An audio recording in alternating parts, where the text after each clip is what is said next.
Good afternoon. How are we doing? Hope you're good. Hope you're looking forward to a lovely bank holiday weekend.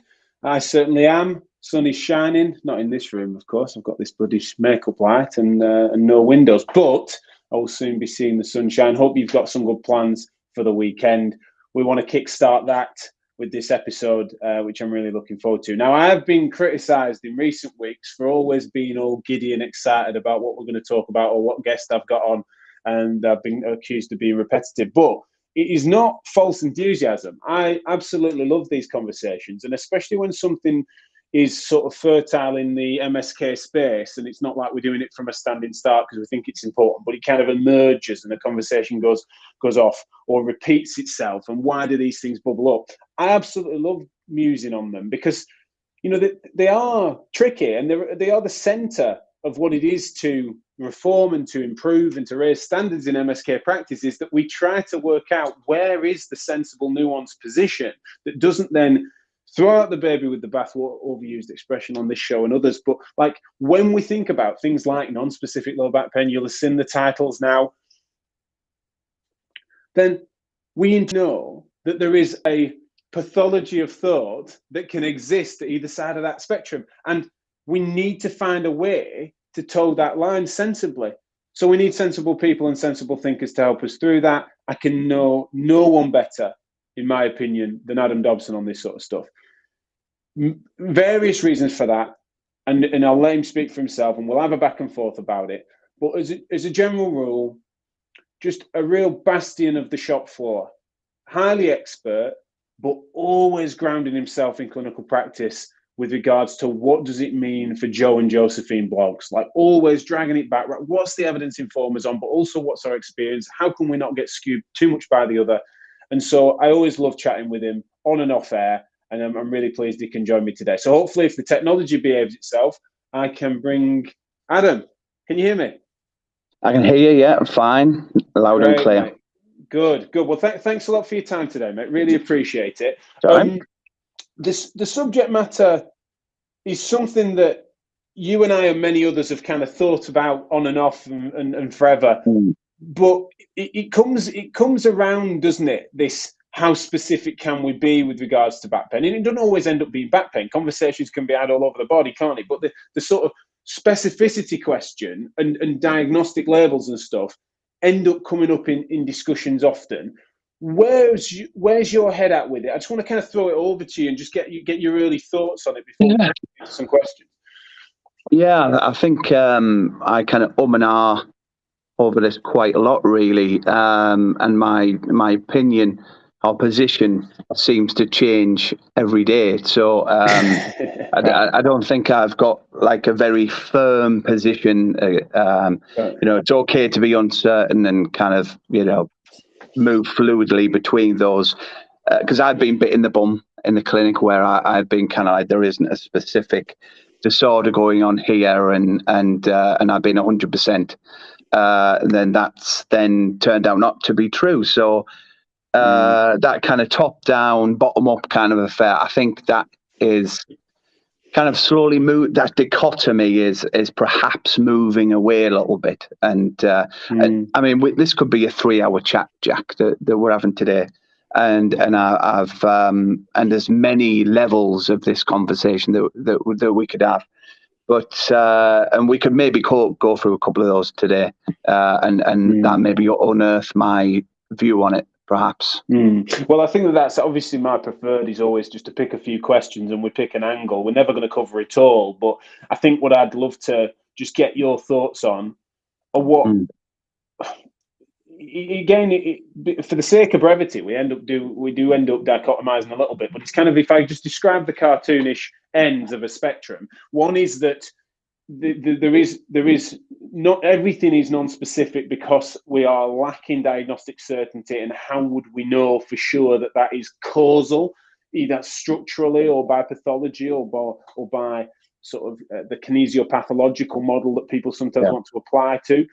That's one side where they say, look, anything, we cannot be clear, therefore everything's non-specific. And then there's others that think that the non-specific label is just nothing but to bottle it, and that your diagnostic skills are therefore lacking. So that non-specific is just a cop out for those that aren't accurate enough.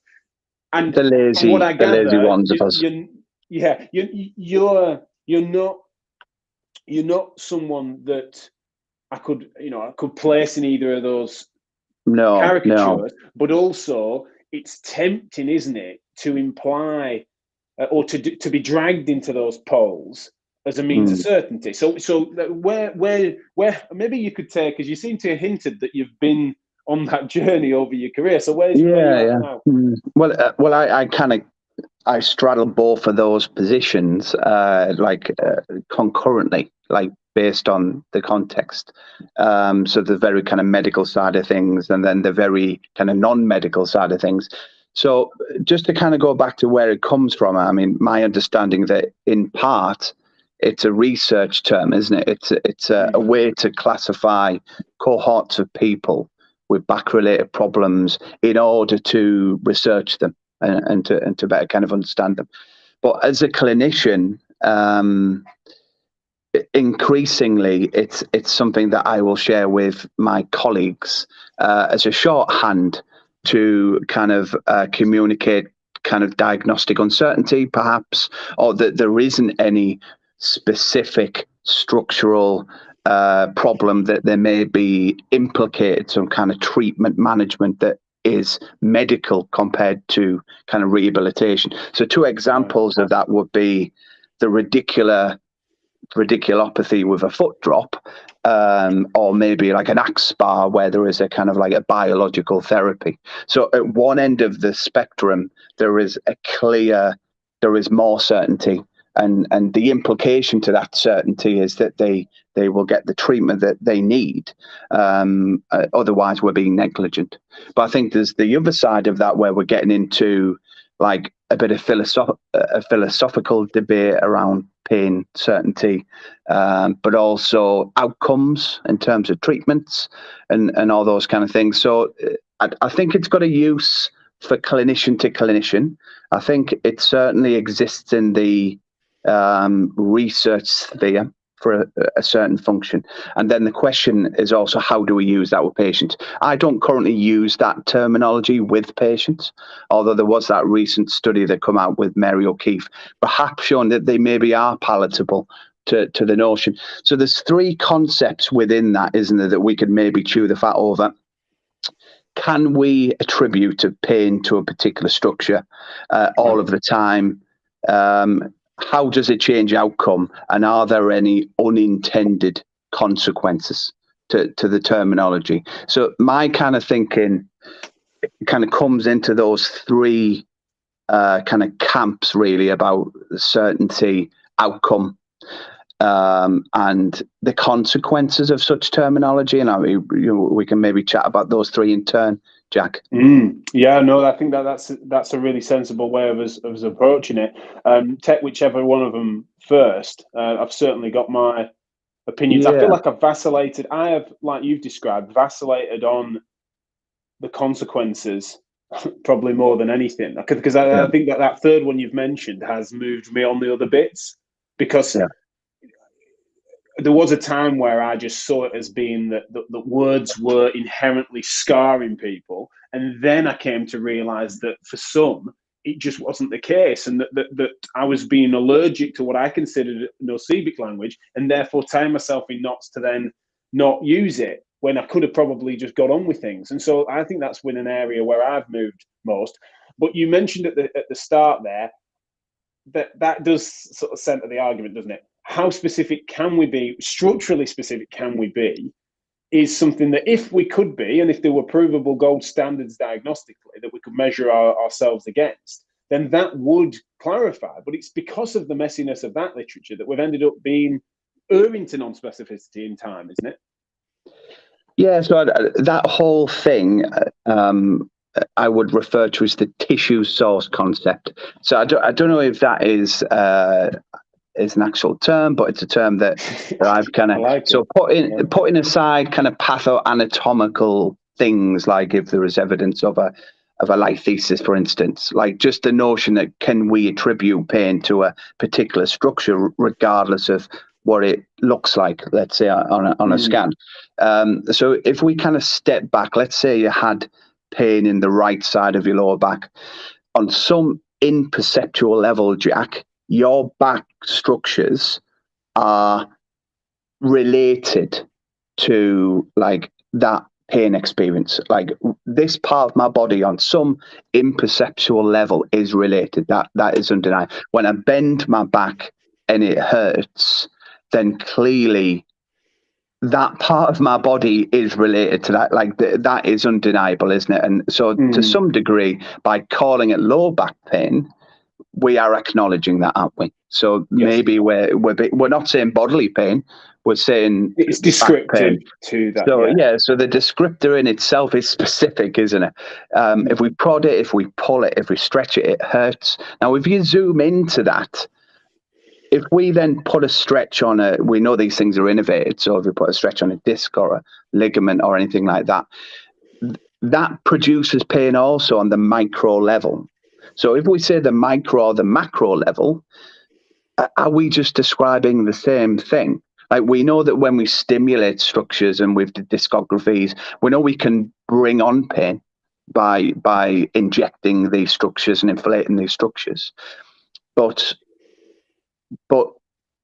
having pain with physical load doesn't mean that that's the cause. Like, so I can bend and it hurts my back, but it doesn't mean that bending is the cause. So if we're saying on a micro level or a macro level, like that is true, isn't it? I'm feeling pain in those tissues. But that doesn't imply causation. On a philosophical level, it doesn't necessarily imply causation because I have pain so some of the proponents of this would say, if I bend forward and it hurts, then that is the cause of the pain, when clearly it's not that simple. Discographies, provocative agents, blocks, they don't seem to be that reliable in terms of understanding why that tissue is hurting, more as to what is hurting. And even that seems to be a flip of a coin. It seems to be quite equivocal, kind of weaken high levels of sensitivity, but very poor specificity. So I think that on a philosophical level, saying that something hurts, and if we do it on a micro level or a macro level, I don't think that really takes us on any further, because we knew that anyway. Like, because you're telling me your body part hurts. Yeah, and that's where the history really matters, doesn't it? Well, where we've come from is that we yes, if you go far enough back, we were vague because it felt such a mystery, and we ended up with the really sort of, people with the, disabling pain just felt like they were cursed. And if we go far enough back, then we just lacked any sort of medical language or perception of what that might mean organically. But then in recent memory, particularly, or in modern medicine terms, we ended up being specific because we saw that as being sort of the center of it, and that more specificity would be more helpful. We realized then the interconnectivity, not just of the tissues, but the way in which the nervous system is not just inherent but necessary for the phenomena of pain.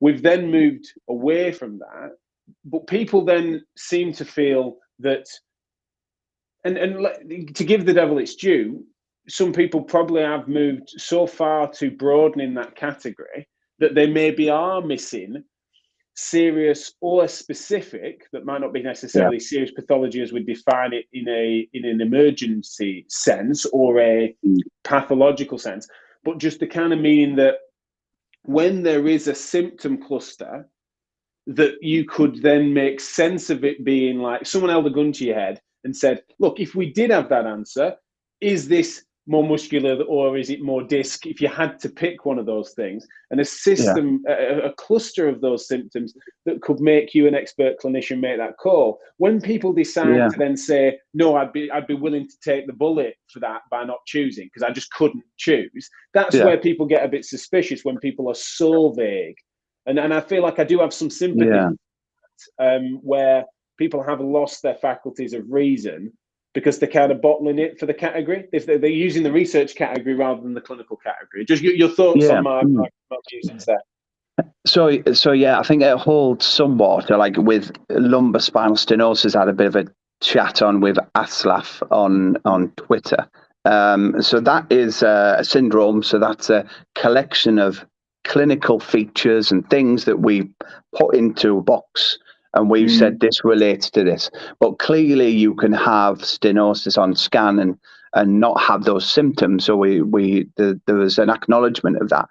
Ultimately, if the outcome of calling something a syndrome doesn't change, then there is a strong argument to say that they are slightly fabricated and of no use.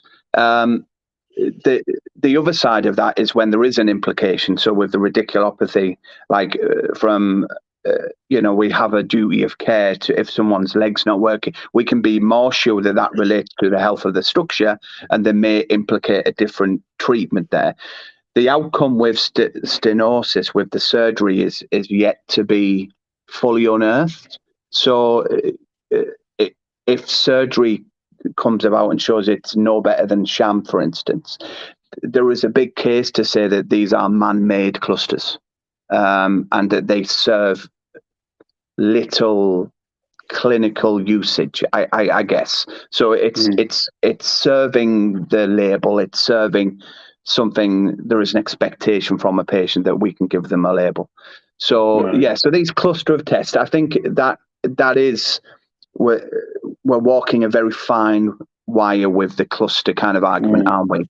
Because if those things don't strongly associate with a pathoanatomical problem, or indeed don't lead to any kind of improvement in outcome, then the argument on that side will be why use it at all. You could say that with fibromyalgia syndrome, I guess, couldn't you? Well, that's the thing, is that it is and that's where I think in this case a slippery slope argument is a reasonable one, because you could just start to try and think objective diagnostic cluster testing. You match that with subjectively what symptom presentations and signs, pattern recognition, and that's where expertise comes in. I can see how that becomes a problem, where you can then think that the categories can be well defined when we know that they actually end up blurring far more into a complex Venn diagram with more overlap than not, both on a structural level, like what muscles, joints, discs, etc. But I think where and interestingly, I've watched this happen amongst many of my colleagues, where when we all, as patients, as therapists, we're still people, and as people, we're still then within the population likely to develop pains and issues ourselves. That sometimes does then derange people's thinking. You've got someone who's a very non-specific proselytizer of the general, then becomes someone that's the first in the MRI scanner looking for the cause. And I have my own fairly public version of that a number of years ago. Yeah. And continue to have intermittent issues, did before it, did after it. But in that example, and for those that need to can look back over a Physio Matters podcast in which I was interviewed on the show to get them more detail on that. The reason I'm raising it is because the nature of how, when you can have a really obvious provocative movement that you could make sense of, not being causal, the movement itself, but that you could make sense of that provoking symptoms. In my case, if I lent into extension, regardless of how standing or sitting, you could provoke not just leg symptoms, but if you held it long enough, then I was bringing on, a hallux paralysis essentially on my extension, right? You were just, there was something was creating nerve pressure in such a way that I was then, disabling myself to burn shin pain, but also then meant that I could bring on a palsy essentially into my hallux extension. You can make sense of that with your reasoning, your anatomical knowledge, an MR that I then had showing this pathology that would make sense and correlate strongly. You can't necessarily make that causal for my back pain, which remained and continues to be bothersome long after. But then, having had surgery to remove that this bulge, you're in a situation where people feel like you're torturing logic to then say, well, we're still all non-specific, even though then leading to it, you had a cluster of signs and symptoms and behaviors that would make sense of it correlating with imaging. A surgical procedure that removes that would then mean that then the leg symptom decrease, the meds needs, etc.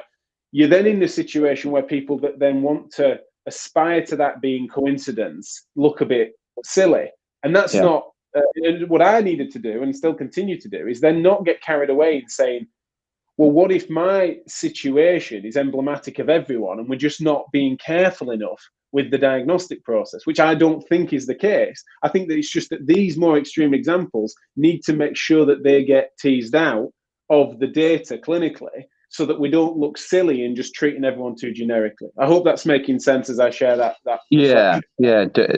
Well, I think there is, within your particular case, there is plausibility there, isn't it? It's all in the story, as it were.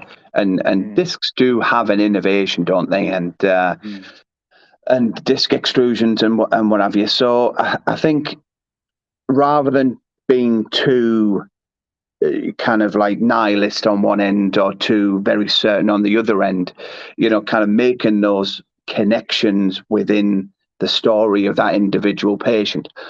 I've become a little bit more like the pledge for the periphery. I'm a little bit less inclined to exclude the periphery in the patient's kind of involvement.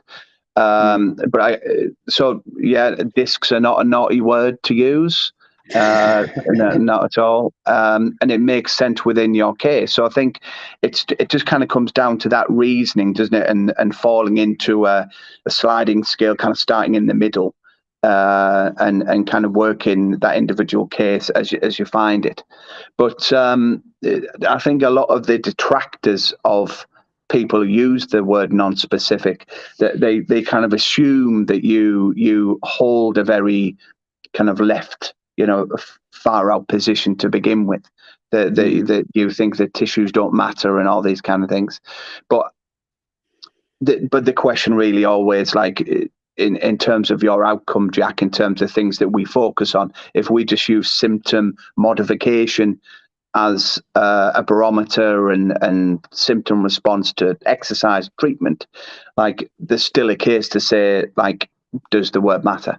Like, if the treatment's the same, like, does the terminology matter? So let's talk about the unintended consequences as to why terminology then is seen to matter, because we used to, that it is an understandable thing to say, what are we squabbling over terms for? You use impingement, I use cuff tear, you use non-specific low back pain, I use disc bulge. Come on, let's say it's tomato. Are we? Because I think that the reason why we ended up squabbling over this stuff is because we've recognised that some of the language we use, especially things like impingement or disc bulge, have significant cultural connotations to them. They have some baggage, weight of history. They also sometimes are seen as very, almost like engineering terms. People can comprehend impingement as something that's independent and non-organic. So they think that things are being sort of trapped up. Or trapped nerves is another example. I think it's mature of us to have moved away from it, but then also that some people feel that if you move too far away from it, you then creating euphemisms, or you're over sort of politicizing fictional situations. So we've got good evidence to say that using terminology, pathoanatomical terminology, is surmounting to damage in the body, and damage in the body, that kind of pathoanatomical terminology certainly has a kind of leans into the notion that we need to image the back, and that we need to see these structures. So when I was kind of talking around the tissue source concept, there is also the pathoanatomical notion that sits alongside that. So rather than just looking at can we bring on pain to do with a structure, does what it looks like kind of relate to how it feels, and our kind of management of that. So we know that an increased likelihood of imaging has a propensity, and there's evidence to say that we're more likely to be invasive, we're more likely to do surgical things, there's some evidence to say that using that terminology leads to less degrees of time with disability related to low back pain, and we know that imaging's on the rise. So and there's no good evidence to say that imaging people with non-specific low back pain improves their outcome. So we're kind of back there we're putting the emphasis on the tissue structure, the pathoanatomics, and that does seem to lead down injection fusions, which don't work. Like, so I think there is a strong argument to say we don't need to forget about the structures being sensitive and involved, but that perhaps trying to treat the structures from a pathoanatomical perspective doesn't serve the patient in most cases. Yeah, well, you're right in that it does then beg the question as to if we want to get dragged towards specificity, to what end is that if it's not going to change the management and treatment, which is always an argument we need to sometimes play on for patients with regards to imaging. Does that open the can of worms? And we wonder that. I think it's that when there's that intersection, because you've got your sort of classic non-specific low back pains that, yeah, you might not articulate it in such a way to a patient, but what you're basically saying is structurally non-specific, but here are the specific ways in which it affects you. And I've flippantly done talks and workshops on here and elsewhere about the fact that it's like everything's specific because it's specific to you, but structurally non-specific, of course, I buy. And those classic cases are things whereby I think it is really quite clumsy to try and over-attribute to a structure, even if it's your best guess. I think it's not fair. It is what Rob and Nick are bantering away at in the chat. They're saying about lumbago, lumbalgia, lumbopathy. I love lumbago. I love lumbago. Do you like that? Do you like that? Well, it's just like someone's dancing in it, like the lumbago. I'm lad, or yeah. Can I just throw a little bit of a chink in the work into that whole idea? Only if you can tell me what he means by this. If you can, you're allowed to go off on a tangent. If you can tell me what the hell he's on about there. What's NSP UHP? Non-specific upper hip pain, which is what we've agreed on Twitter. Okay. We're going to refer to as posterior pelvic pain, which is really the back pain that we're talking about, isn't it? Sorry, right. Go on, hit me with your tangent. What's your spanner in the works? So when you look at pathoanatomical changes and the studies that look at trends of changes in people with and without back pain, we all know that study that shows that there are changes in basically everyone, regardless of in painless individuals. But the evil sister of that was the study that shows that people who have pain do statistically have more evidence of pathoanatomical changes. And the RAIN cohort as well, which is only a kind of like a case study of sorts, showed that people 17 to 22 who had higher levels of disc degeneration had higher levels of pain intensity in young people. But so there seems to be some relevance there, but it doesn't seem to be that we understand its predictive value. We don't understand how this leads to pain courses over time. We don't understand how it might influence treatment. And of course, when we try to treat the tissues with fusions and disc replacements and all those kind of jazzy things, they don't seem to work. So those, it doesn't seem to be that we fully understand, are these cause and effects? Do they hold some relevance? Are these just a sign of general back health? But I don't think that we're at a point where we can say categorically pathoanatomical changes in spines are completely irrelevant. No. We just can't use them we can't use that data in clinic. And when it comes to a person with pain, if you map it onto the other study, we don't really know what it means for them. Like we don't know if that's relevant for that individual.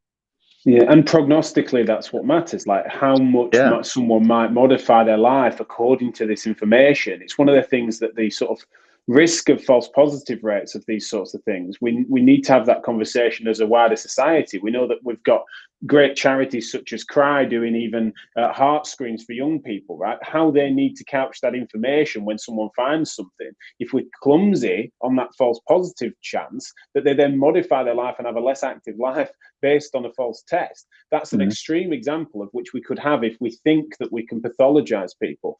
And I think that that's a really interesting point about how we've got to try and find a balance. Now, the extremes, let's just say, because it brings me on to a couple of the comments and then we'll wrap up. Like, what is the extent of dyspathology where it then becomes, okay, of course it can contribute to what we're having to lump as non-specific pains, but then there's an extent of it of which can then have its specific features that might even require specific treatment.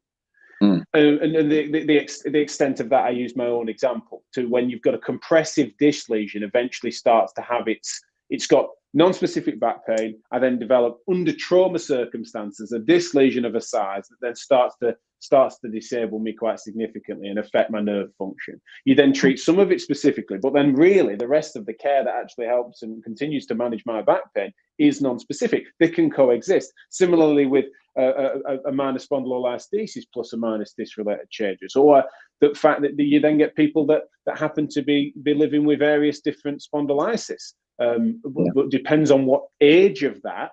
In athletic populations, we kind of understand is more relevant on the physiological response to it. So these things are bloody messy, and we need to know that they're going to coexist. And Bernadette's made a really interesting point here, of course, where something like scoliosis spans that entire thing, doesn't it? Is that you can have incidental scoliosis, and then you can have the extent of a scoliosis can then disrupt tissues and in specific contexts then be quite a relevant feature. So therefore, it'd be really clumsy to call scoliosis definitely specific in every circumstance, but then also really negligent to imply that it's irrelevant to someone's pain story in the main all the time. So it's why we need the nuance and we need to have the dialogue, because otherwise the absolutists win and they're wrong.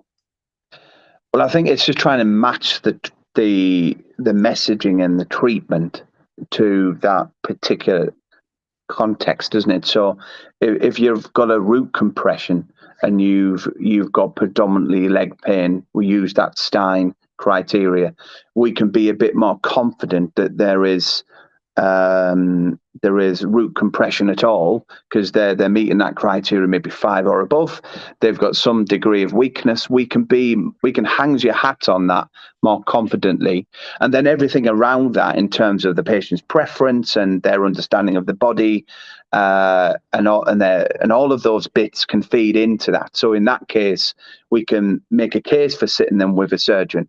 But if I was to have a similar patient with a scan or without a scan, they don't have that leg involvement, then clearly a surgeon's probably going to think I'm a bit silly referring that patient. So we can say these tissues are sensitive, but perhaps do we even need to be imaging that person to begin with?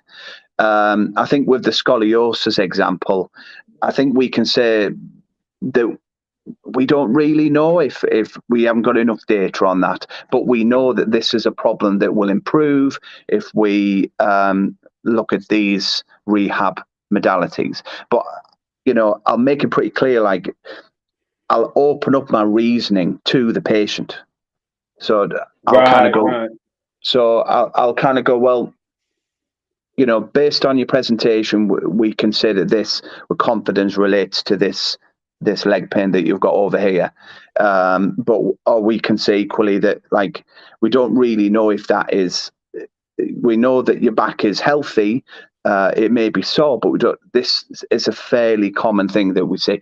But yeah, it's horses for courses, I think. I don't know if I've answered that, Jack. No, you have, mate. It's more that we've just got to be mindful of the worst case scenario is a degrading of conversation that makes someone feel dismissed.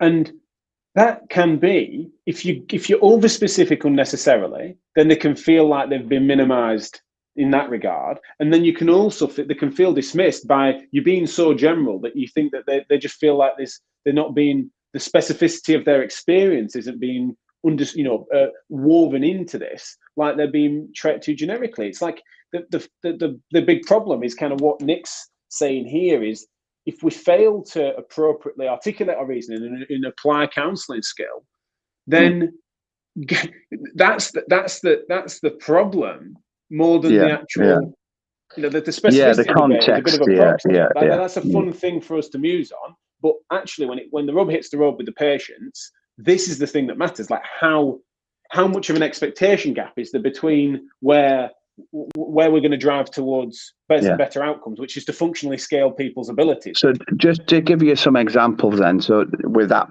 particular thing in mind, we're doing our telephone reviews currently, and we don't really know at the moment of contacting a patient, like all their details. We haven't necessarily been involved previously. And we might on paper know that there is no indication for imaging, or that isn't going to necessarily change the management. But if they're aligned to that view of, I've been given certain information that makes me believe otherwise, we need to get to know those people, or we might need to see them over a couple of consultations. I dare say, in some extreme cases, I've just sent them for an MRI scan because they felt so strongly that this needed to be reviewed, and me rubbing them up the wrong way, arguing against that position, was just untenable for them. And no amount of coaching, like that was the only way that we can move on, basically.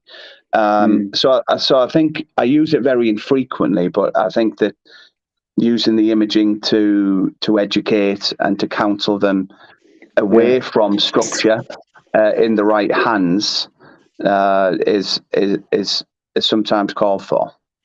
Yeah, and that's the challenge, isn't it? That there is something to be said for the utility of a reassurogram in the right hands, but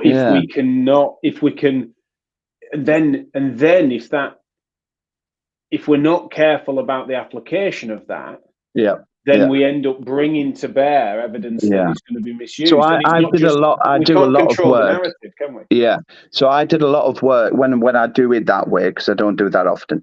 When I do it that way, it's because there's been a lot of preempt discussion, around, what it's likely to show, the utility of imaging, the complexity of what structures mean, and the context of the life and the outcomes. So I think that when you can counsel that side of it going into the imaging, then you can counsel them outside of the imaging. If that's done properly, arguably that is the least of two evils. Like the other evil is that person's just going to walk out my clinic, think I've been useless, and never engage with us again. So then the language matters there as well in terms of expectations. Like I think it'd be sensible for us to get you an MRI. Let's make sure we've not missed anything. I'm pretty confident of what this is going to show, and that it's going to be within the limits of normal for you or for your situation, your age, etc. But let's just make sure that we're not missing something obvious. That I should have spotted, and that's actually going to be more likely to need specific treatment. In the meantime, we'll do this, and you counsel them on the timeframes. The fact that then, if you're in a position to be the next person they see with that, and you're getting some of the benefits of the context being brought to bear on some of this imaging, which I know the Best MSK Health project is trying to bring that context sensitivity to the reporting process, those systemic factors in our profession. That it's setting the scene for outcomes that are not tissue specific when they don't need to be, but still gives us an opportunity to not make malpractice errors where down the line someone finally scans someone and reveals something that should have been picked up 6 months prior, because we're mortified by that. That's the stuff that keeps us awake at night. We hear at the rheumatology conference the other day about the amount of malpractice that's occurred from someone that's then been considered non-specific for so long, and then it reveals that the 7-year delay to diagnosis on an ankylosing spondylitis. Like it's the stuff that nightmares are made of. It's the stuff that makes you feel like you want to retire when you miss shit like that. But it happens if we're not careful and thoughtful about the patient's integration, and to have that discussion as two people. Like, what is it? Let's make sure we're honest about where we're at with it. Yeah. Having said that, if you look at the data on reassurance on imaging, it doesn't seem to be on whole that patients do find imaging that reassuring, and I think that's because it doesn't meet their expectation. So if if I have an expectation that this is the answer, I've been blocked at several hurdles, and this is going to be the answer for me finally, and then we do the scan without the preemptive workup and discussion, they then become really frustrated with that when you're then saying that these things are, there isn't any serious pathology, your nerves are healthy. That then becomes a big frustration and quite not reassuring. So I think that the whole bit from beginning to end, which is an interest of mine anyway with my job, from the counselling, the public health side, the counselling going into scans, the counselling after scans, or that whole process needs probably more research, doesn't it, in terms of effective reassurance, that the type of reassurance that is specific to them, that preempts any kind of frustrations.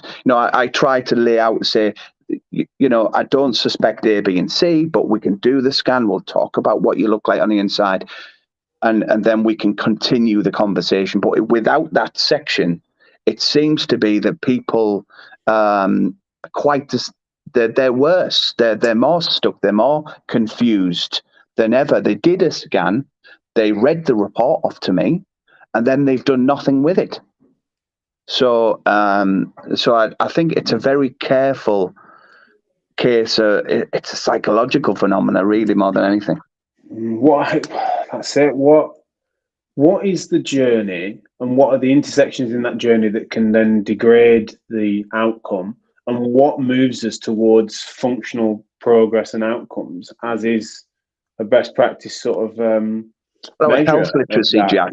Health literacy on imaging and pain is so poor that we're starting the process when we're meeting the patient, when really there should be some good evidence that's in the public sphere for patient. We have good information on our website that we have the best MSK health initiative. We use that and we have patients review that prior to going for the scan. But that doesn't seem to work very well across the board. Massive dilemma. Piece. Well, it's because you did say we could do 3 hours. We're now 12 minutes over time. We'll wrap it up there, mate. Sorry about that. Because don't be daft, don't be sorry. It's I'm fascinated by the subject. Absolutely love it. Love your take on the matter. So we got dragged in. Look at this clan with an excessively long name. Very greedy with the amount of the alphabet he insists on using. Yes, I don't know if that's real, but I don't know who this guy is. I think he's adding names every time he comments. I swear that he's trolling me. But yeah, scans are not the devil, but it's not Jesus either. Of course, lovely contribution from Martin there. I want to just, because we've only got 30 seconds, I thought I'd just give you an easy penalty kick to finish, mate. Nociception, is it necessary and sufficient for pain? No, couldn't comment. Right. I'm not going into that one. Have a great weekend. Just remind people quickly as to where they can find you on socials. It's Adam Dobson 123 at Adam Dobson 123. That's one. That was meant to be an easy question, so I hope you got that right. But yeah, please do follow Adam on socials, and more importantly, Adam will be joining us at Therapy Live, 25th of June, and in a minute I'm going to talk to Adam about what his starring role is going to be. But please do join us for Therapy Live. Keep an eye out on socials in the next few days for us to announce where the in-person venues are going to be, as well as all the streams and information. The agenda is increasingly getting close now, so very exciting times. But please do make sure that date's in your diary and you get your tickets before they're gone. Adam will be there, as will all of our favourite thinkers on this and many other subjects. So thanks again, mate. Really appreciate it. Thank you, Jack.